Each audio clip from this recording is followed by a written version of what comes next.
আসসালামু আলাইকুম ভিউয়ার্স, কেমন আছেন? আশা করি আল্লাহ পাকের অশেষ রহমতে আপনারা সকলেই ভালো আছেন। আমরা বাঙালি, আমাদের এটা একটা মুদ্রা দোষ আছে। দোষটা হচ্ছে এমন, ধরেন আমার প্রতিবেশী যদি আমার কেউ শত্রু থাকে, সেই শত্রুটা যদি কোনো বিপদে পড়ে এমন খুশি হই, যেমন রমজানে বা কুরবানিতে যে আকাশের চাঁদ ওড়ে না ঈদের দেখলে যেরকম খুশি হই, ঠিক তেমন খুশি হই আমার যাতে শত্রু প্রতিবেশী তারে দেখলে। তো এমন কাহিনীটা করছে ইন্ডিয়া বাংলাদেশ। জানেন 5 আগস্ট পরে তাদের সম্পর্কটা একটু দূরত্ব বাড়ে, একটু কি পুরে দূরত্ব বাড়ে।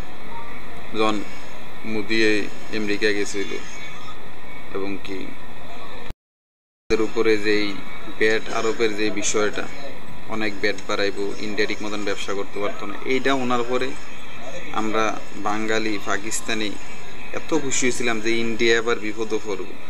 তো তখন আমরা বুঝছি না বাংলাদেশের তারা যে এই বিপদটা আমরা উঠতে পারি। বুঝছেননি আপনার আমি কোনটা লেখা দাবিতেছি? পরের লেখা খাল কাটলে হয়ে গেল যে নিজে ফরন লাগে, সেম এরকম আমরা অবস্থা হয়েছে। এখন বাংলাদেশের উপরেও যুক্তরাষ্ট্র 37% ব্যাট আরোপ করছে। এখন এখন আসতে পারতেন না, এখন নাচতেন না, এখন দেন বাংলাদেশের অবস্থাটা কি? তো এই যে আমাদের যে গার্মেন্টস যে পোশাক শিল্পটা, 70% মার্কেট হচ্ছে আমেরিকা।